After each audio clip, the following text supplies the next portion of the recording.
किसान भाइयों राम राम। मैं अमरदीप देशवाल। किसान भाइयों, आज मैं प्रधान जी के पास विशेष तौर पे इसलिए आया हूँ कि थोड़ा सा मैं बुआई से लेके और कटाई तक और कैसे कैसे प्रबंधन है, कीट प्रबंधन, इसके बारे में थोड़ी सी एक संक्षिप्त जानकारी लेना चाह रहा हूँ, जो कि आपको भी दिलवानी है। तो प्रधान जी राम राम। राम राम। तो प्रधान जी थोड़ा सा एक मुझे संक्षिप्त, भाई अगर आप पूरी जानकारी लेंगे तो उसके लिए बहुत लंबा टाइम चाहिए, लेकिन एक संक्षिप्त वो तो 2-3 वीडियो बनानी पड़ेगी। 2-3 वीडियो बनानी पड़ेगी। हाँ। लेकिन ये वो टाइम टू टाइम हम बनाते रहेंगे। जैसे जैसे आप, मैं किसान भाइयों जैसे प्रधान जी बुआई करेंगे उसके बारे में हर तरह से वीडियो बनाऊंगा आने वाले टाइम में धीरे धीरे। तो थोड़ा सा संक्षिप्त विवरण बता दीजिए कि बुआई से लेके और कीट प्रबंधन तक कैसे कैसे करना चाहिए। तो बुआई से पूर्व जमीन की एक तो गहरी जुताई करनी चाहिए, जी, काफ़ी गहरी। काफ़ी गहरी। तो इसके लिए पुलाव सही रहेगा या सब सोलर बढ़िया रहता है? जिनके हार्ड जमीन है बहुत, जी, वे तो सब सोलर चला लें। अच्छा। जिनके हैं थोड़ी सी जमीन मुलायम हो वैसी है, वे ये मोड़ पुलाव आता पुलाव, वो एम बी पुलाव। एम भी पुलाव। जी जी कुछ जगह रहता तरह लाल पीली मट्टी आ जाती है, जी जी। जहाँ चिकनी मट्टी है, हाँ हाँ। तो हूँ वे चलाऊँ सब सब सोलर।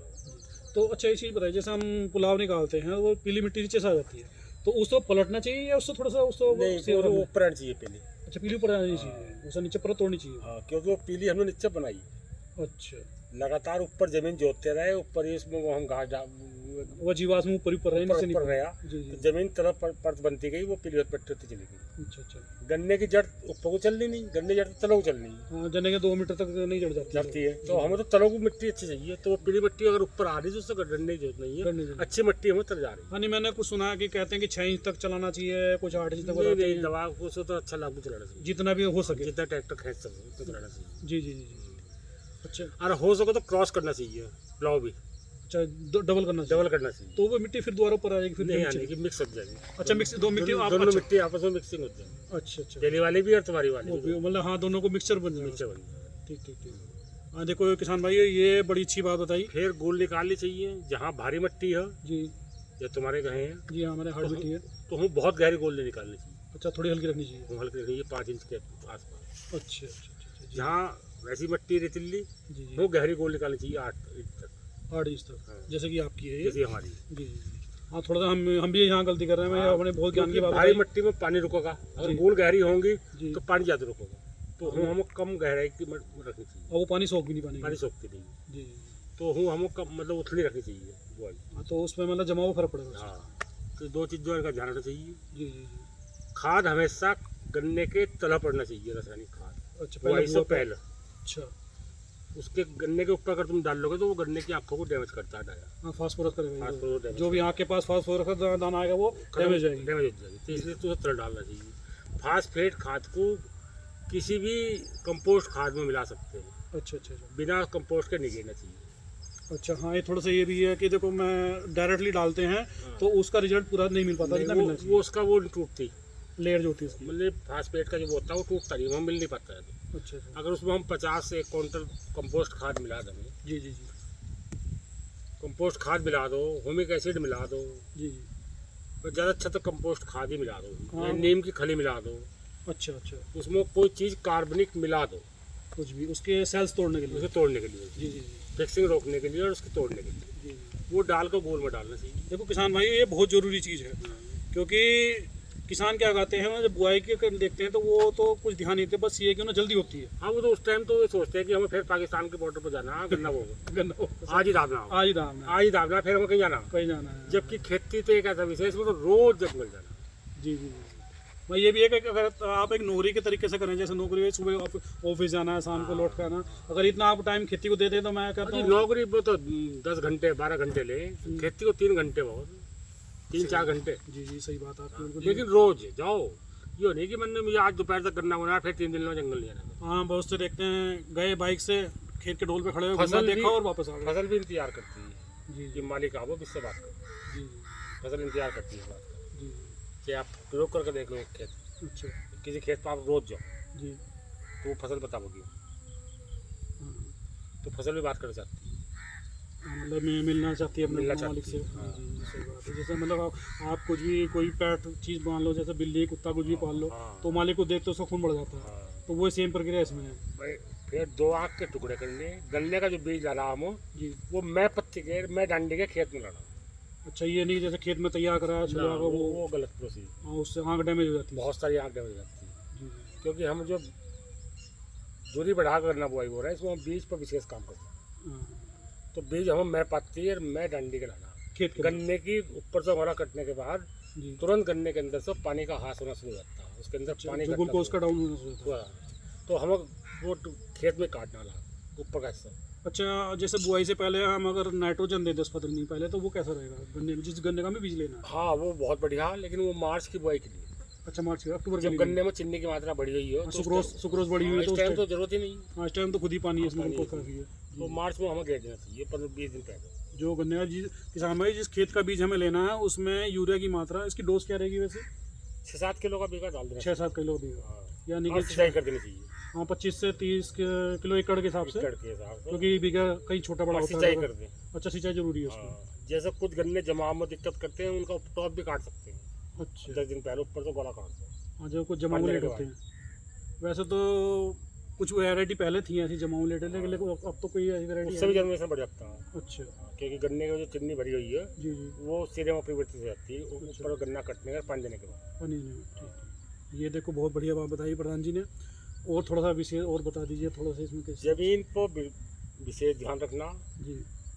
जमीन को गोबर की खाद या कुछ ना कुछ कार्बनिक कार्बनिक पदार्थ पदार्थ डालना, जी जी जी। डालना जरूर, मतलब अगर हम उससे कुछ ले रहे हैं तो उसे देना भी जरूरी देना है। जरूरी है। जी जी। फिर हमें बुआई करनी, बुआई में हम अच्छा बीज बिल्कुल मोटा स्वस्थ लंबी पोरी का, जी। जिस पर अच्छी डंडी हो, वे करने बोले। बस ये कि मतलब जल्दबाजी ना करें। जल्दबाजी रखना, बीज पर विशेष ध्यान। जी जी। फिर हम लोग उसमें 2 आँख के टुकड़े बोले चाहिए ठीक है। खासतौर। जी जी जी। तो 2 आँख के टुकड़े जब हमने डाल दिए, उसके जी। ऊपर हल्की मिट्टी 1 इंच डालनी जी जी।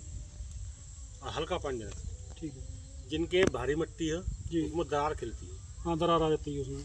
पूरा दरार आने, जब दरार बननी शुरू हो, हल्की नमी सी दिखाई रहे खेत में, जी जी। तो थोड़ी सूखी मिट्टी डाल देनी चाहिए अच्छा अंदर घोल के। अच्छा। उसमें क्या करते हैं लोग, दरार देखो सफेद दिशा में पानी देते पानी छोड़ देते हैं, हाँ सही बात हैं, है। वो बहुत गलत है।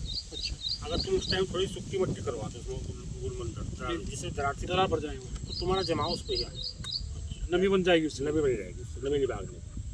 तो दरार बनी है, थोड़ी बहुत मिट्टी एक्स्ट्रा भी करनी है। ये बस दरार से भर जाओ, जैसे हल्की से पड़ जाओ उसमें, हाँ, मतलब हाथ आराम से चलने यानी कि लगे। 1 इंच पहले गिरी, 1-1.5 इंच और पड़ जाए। अच्छा अच्छा। हाँ, दरार से बन जाओगे और हल्की सी उसको मिट्टी आ जाए, हमारे पानी लगेगा। पानी लगे हाँ, तो उसकी हमारी नमी बन जाएगी। तो दूसरा पानी मतलब जमाव के दूसरा बाद पानी जमने के बाद ही देना चाहिए, पहले पानी में ही जमाने की कोशिश करनी चाहिए। जो उसे जमाव कोई कर विशेष परिस्थिति, बहुत तेज हवा चल जा तो दे सकते हैं, हाँ, वो नमी एकदम भागी जैसे भाग कहते गई, हैं। हाँ। जी जी लेकिन वो पहले पानी पर गन्ना जम जाता 100%। जी। डरने की कोई जरूरत नहीं है कि भाई खेत सूख गया, हाँ उसको डरनी होती हाँ, थोड़ा सा हम यहीं आके फेल होते हैं। मैं खुद अपना एक्सपीरियंस बता रहा हूँ कि मेरे खेत में जमाव की जो है मतलब थोड़ा सीधा पड़ जाता है। है। और वो ये है कि कर हम सब कुछ रहे हैं, लेकिन थोड़ी सी हम खामियां कर रहे हैं उस चीज़ में, हाँ, जो कि हमें ध्यान देने में। और आपके मैं देखता हूँ कहीं भी जहाँ भी घुमाऊँ, आपका कहीं गैर फिलिंग की जरूरत नहीं है। हाँ, अगर तुम सेकंड पानी जल्दी दे दोगे तो जमा प्रभावित। हाँ, इसी का वैसे ध्यान रखना। जमीन में ट्राइकोडर्मा जरूर डालना चाहिए, वो इससे पहले ही वो ऐसे जुताई को। बताइए। अब एक चीज़ मैंने देखा है किसान भाइयों कि बहुत से लोग किसान क्या करते हैं कि ट्राइकोडर्मा पैकेट लाए डायरेक्ट और खेत में बखेरा जुताई कर दी। क्या ये सही है या गलत है? इसमें 2 फॉर्म आता है, एक पाउडर के फॉर्म में जो आता है, जी जी। टैल्कम पाउडर में, टेल कंप्यूटर में आता है जी। उसे तो आपको तैयार करना पड़ेगा, गोबर की कंपोस्ट खाद मिलता। अच्छा जो लिक्विड आती है ना, आप डायरेक्ट प्रयोग कर सकते अच्छा, डायरेक्ट उसे तो वो डायरेक्टली करना है या कुछ चीज़ मिलानी है इसमें मिक्सिंग हो। उसमें भी अगर आप जैसे मान कंपोस्ट मिला, थोड़ा कंपोस्ट खाद मिला के बखेर दो, मैली भी ले सकते हैं? हाँ, मील की मैली हो, जी जी। या टैंकर जैसे तुम पे स्प्रे किया उनमें घेरो और खेत में स्प्रे करो और जुताई कर दो। जुताई कर दो। हाँ, वो भी बहुत अच्छा तरीका। हाँ, इसका टाइमिंग क्या होना चाहिए वैसे स्प्रे का? या स्प्रे का शाम के शाम। सो जुताई कर दो शाम। हाँ, जो उसके जीवाणु ना मरे। हाँ, थोड़ी धूप उसको ज़्यादा ना हो, लेकिन इतने कमजोर नहीं होते हैं जीवाणु, जी जी जी। जितना लोग कहते हैं कि मर जाए धूप में, ऐसा नहीं। अच्छा, ऐसा नहीं? ऐसा मरते धरती के सारे जीवाणु मर जाते हैं। हाँ, मैंने ये सुना है कि भाई जब सूरज ढल जाए तब आप उसके बाद अप्लाई करना चाहिए। ऐसा नहीं, ऐसा कुछ नहीं। ये मतलब एक भ्रांति हाँ, शायद बहुत ज़्यादा धूप नहीं लगनी चाहिए उसको, हाँ, मतलब दोपहर का टाइम ना हो जाए। दोपहर के टाइम नहीं पड़ना चाहिए, जी जी जी। और ज़्यादा तापमान नहीं पड़ना चाहिए। अच्छा हाँ। टाइम पे अब यार ट्राइकोडर्मा, हाँ, ट्राइकोडर्मा अगर तुम्हें गन्ना बोना गेहूँ, जी जी। तो गेहूँ की बुआई पर डाल दो। अगर गेहूँ के बाद गन्ना बोना तो गेहूँ की बुआई पर ट्राइकोडर्मा डाल दो, अच्छा, वहाँ उस टाइम ना ठंड कि उस टाइम डाल दो, उस टाइम ठंड रहती है और जमीन। ठंड ठंड रहती है। तो इसके ध्यान तो उस टाइम उसके अकॉर्डिंग अपनी कॉलोनी भी तक करनी पड़ेगी, बहुत बड़ी कॉलोनी बनानी कॉलोनी पड़ेगी। विकसित कर लिया। जी जी जी। तो जो ध्यान रखना चाहिए, तो दूसरों ये भ्रांति फैला रखी है कि केमिकल गिरने से मर जाएगा। अच्छा अच्छा। ऐसा कुछ नहीं है। अच्छा ट्राइकोडर्मा अगर गिर रहे हो तो फंगीसाइड जमीन में नहीं डालना, केमिकल वाला। अच्छा। सल्फर नहीं डालना।